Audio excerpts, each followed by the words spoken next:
Estamos de volta conversando sobre o aumento do consumo de álcool, principalmente entre as mulheres.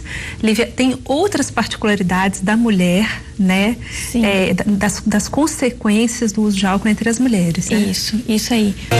Uma delas é que a gente percebe um aumento também nas ideações suicidas nas mulheres com complicações ao uso de álcool do que em relação aos homens. Ideações são planos, ideias de suicídio.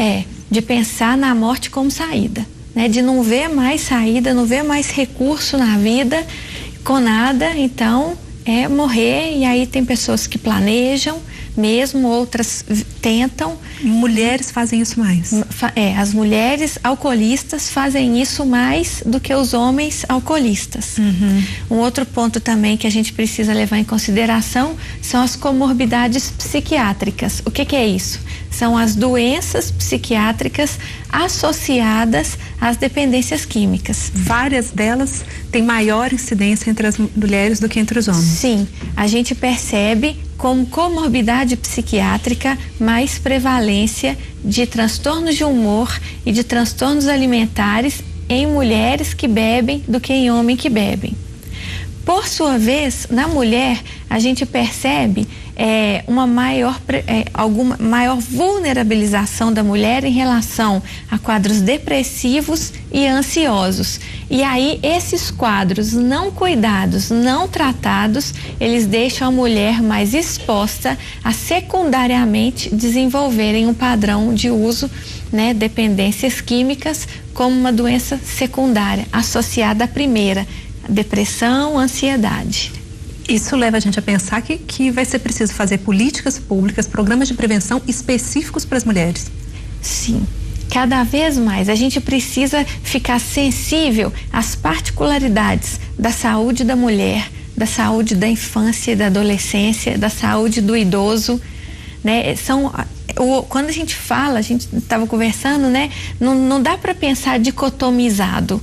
Quando a gente pensa em dependências químicas, a coisa é muito complexa. Então a gente tem que levar todos os pontos em consideração para poder fazer estratégias de prevenção e de tratamento. Agora, se os dados mostram, né, que lá na adolescência as meninas estão bebendo tanto quanto os meninos, quer dizer, isso está pior entre os jovens, teria como a gente imaginar fatores de proteção, talvez características emocionais, atitudes que a gente possa incentivar nas meninas para fortalecer as meninas para prevenir contra o uso do álcool? Aí a gente volta lá agora para as famílias, né, Érica? A gente agora está vivendo um momento que muitos profissionais ainda estão sem saber como lidar, que são os filhos de dependentes químicos. Então são gerações cujos pais faziam uso de álcool, fazem uso de álcool, talvez até perderam a guarda desses filhos por causa de uso de álcool. Então o modelo que eles têm é de uso de álcool, né? O álcool, ele não só é socialmente aceito, como ele é socialmente incentivado. Então, até que ponto essas meninas estão buscando porque elas estão com problemas ou porque elas estão aprendendo dentro de casa que é assim que a gente se diverte, que é assim que a gente resolve os nossos problemas, esquecendo deles, entorpecendo. Fora já uma tendência genética, né? Sim, associado às tendências genéticas. Então, quando a adolescência é outro recorte que a gente precisa ver. Nós estamos vivendo uma época que a crise não é só econômica. Todas as áreas elas estão em crise. As escolas estão em crise, as famílias estão em crise. E aí o adolescente fica tentando achar um lugar, né? E se tem um lugar que ele tem sido posto, incentivado como bom, é o lugar do bebê. Pois é, a gente tem que falar muito disso, né? Assim, ainda há pais que acham que o maior problema são as drogas, né? E não é. Não, a gente já tem um consenso mundial de que o vilão não é crack, não são as drogas ilícitas, é o álcool. Ele é o vilão. Ele traz grandes complicações, complicações físicas, complicações sociais, complicações no trabalho, nos relacionamentos, complicações com a justiça, né? O pano de fundo é o álcool. Hoje, entre jovens, eu estava vendo ontem dados de que o álcool é a maior causa de morte entre os jovens. Quer dizer, enquanto a gente tratar o álcool com essa banalizar, com essa né, condescendência, né?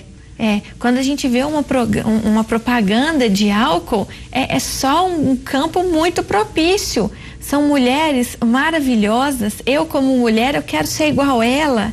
Então, ela é o meu modelo. Eu não tenho modelos em casa. Então, eu vejo aquela modelo, literalmente modelo, desfilando tudo aquilo e desfilando aquela forma de se relacionar. Eu vou conseguir seduzir, é mediada pelo álcool. Eu vou conseguir, com o copo na mão. Eu vou conseguir interagir, é mediada pelo álcool. Eu preciso sempre disso como mediador. E o homem também, ele vai buscar, eu vou conseguir uma mulher daquela, eu vou conseguir me divertir daquela forma, eu vou ser feliz. Aí não dá para pensar na legislação nessa área, né? Como que a gente está sendo permissivo, né? Sim.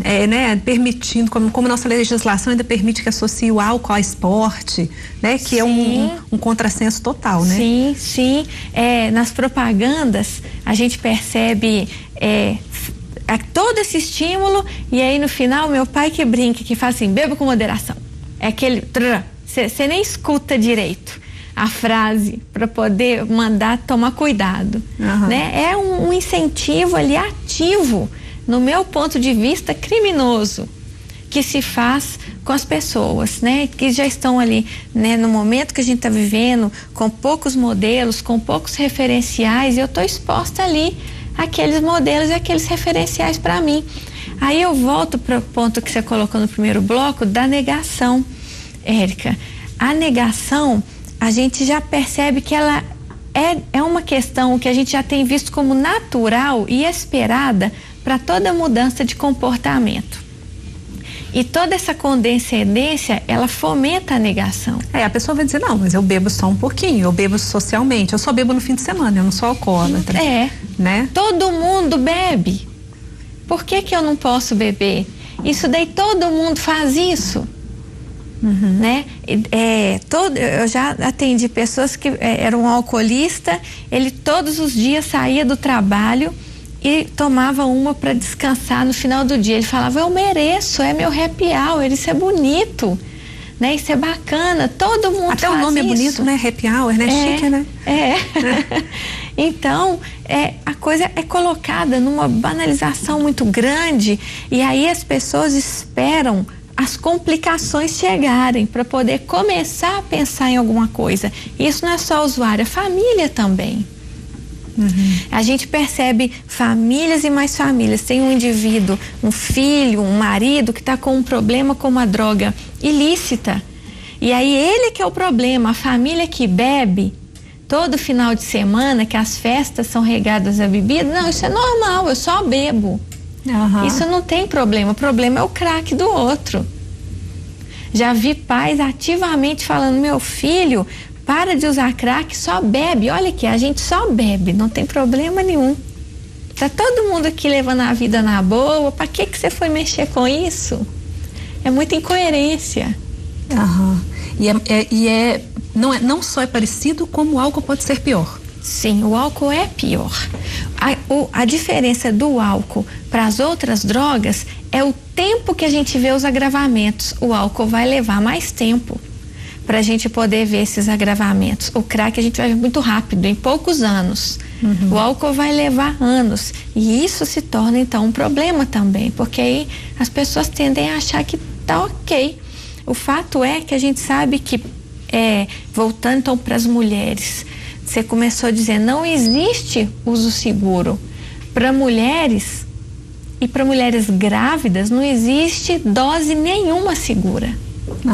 De vez em quando já aparece essa discussão, né? A grávida pode tomar isso um pouquinho? Pode, não pode? Não existe uso sem risco para grávida. Tem uns dados de que uma dose pequena diária na mulher grávida já traz complicações para o feto, já traz retardo no desenvolvimento, atraso no crescimento do feto. uma dosinha diária de qualquer bebida. E assim, além das consequências físicas, né? A gente falou dessa dificuldade de identidade da mulher hoje, qual que é o meu papel, quer dizer, estar bebendo constantemente vai afastar ela mais dessa reflexão, né? Sim. De descobrir, afinal de contas, então, o que ela quer, né? Vai anestesiar, né? Todas essas dores e ela não vai se resolver nunca, né? Isso aí. Eu vou continuar me vendo a partir desse mediador, né? Eu tinha um professor que falava que o álcool, ele tem uma função aglutinadora, né? E é mesmo. Quando você vai para um barzinho, qualquer barzinho, você vai comer alguma coisa, você coloca um copo de refrigerante, você vai sozinha, fica sozinha, mas se você começa a beber, outras pessoas começam a aproximar-se de você, naturalmente. Ele falava, então o álcool tem essa função aglutinadora. Se eu passo a contar só com álcool, e as minhas habilidades? Os meus recursos para poder interagir, para fazer amizade, para poder crescer, para arranjar um emprego, para namorar, né? As minhas habilidades sociais, os meus recursos, as minhas formas de lidar com as questões difíceis da vida. Não, como que eu vou desenvolver se eu estou contando sempre com um mediador? Construir, né? Porque, né, as mulheres vão ter um caminho para construir. A gente está nesse momento assim meio de quem somos nós, né? Uma primeira geração, né? Que trabalhou a vida inteira e aí de repente parou de trabalhar e não sabe o que faz. Então, como é que a gente vai construir esse papel, né? Sim, e os homens também estão nessa, Érica, porque as mulheres estão ganhando, algumas mulheres ganham mais do que homens, e o homem, o que eu faço com essa minha esposa que é mais bem sucedida profissionalmente do que eu? Eu antes eu achava que eu era o provedor, e agora, quem sou eu aqui nessa casa? Né? E para a mulher também isso não é fácil. Quer dizer, e na perda dessas conexões, né? Da perda dessas identidades, o crescimento do álcool não vai ajudar, né? A encontrar esse caminho. Definitivamente, o crescimento do álcool vai manter a pessoa alienada sem pensar. Né? Continuando a seguir, vão tocando, deixa a vida levar, né? E vamos indo, vamos curtindo aqui o que tá. Vamos esquecer, vamos aproveitar. E esses dados, eles foram feitos pela Organização Pan-Americana de Saúde, refletem dados dos países da América. Sim. Né? Mas é uma tendência mundial. Sim. De aumento. Sim, é uma tendência mundial. Agora, o Brasil tem particularidades também, né? Como eu disse, no Brasil, as pessoas, elas estão bebendo, mas a média de uso diário é maior do que em outros países. Então, tem aí no Brasil uma cultura que ela é muito favorável para esse aumento de uso. E a gente atribui muito também à mídia. E são os porres no fim de semana, né? O beber de manhã até de noite num churrasco, né? Sim. Que virou um padrão tipicamente brasileiro. Sim. E na adolescência o beber em binge, principalmente, não é? Beber em binge é esse beber muito em um intervalo de tempo. Em um intervalo de tempo. Curto. Quer dizer, aí assim, para outras consequências como acidentes de trânsito, para violências e tal, é muito pior do que aquele bebê distribuído, né? Sim, até como fator de risco para maior vulnerabilização para uma evolução, para uma complicação para dependência química. Tá. Jovens, adolescentes que fazem bebida em binge, elas estão mais suscetíveis a desenvolverem um quadro de alcoolismo na vida adulta. Não tem jeito não, né? A gente tem que parar de ver o álcool dessa forma boazinha, né, Lívia? Definitivamente. O álcool, ele não é tão bom quanto se pensa, não. Eu acho que a gente está sendo num momento muito favorável da crise, a gente pode tirar oportunidades dela. Para a gente poder tirar daí, como que eu posso rever paradigmas da vida, né? Onde que estão meus prazeres, né? É mesmo, o que eu gosto, o que me dá prazer? É o álcool? Não, tá pobre, tá pouco. Não tem mais nada que me dá prazer? Onde que eu posso refazer esses prazeres, essas realizações? Quem sou eu, minhas habilidades, quem é o outro para mim? Né? Essas coisas eu consigo construir quando eu empodero a mim e desempodero o álcool. Tá certo. Muito obrigada, Lívia, por essa aula. Bom dia para você. Bom dia. Para você também um ótimo dia e até amanhã.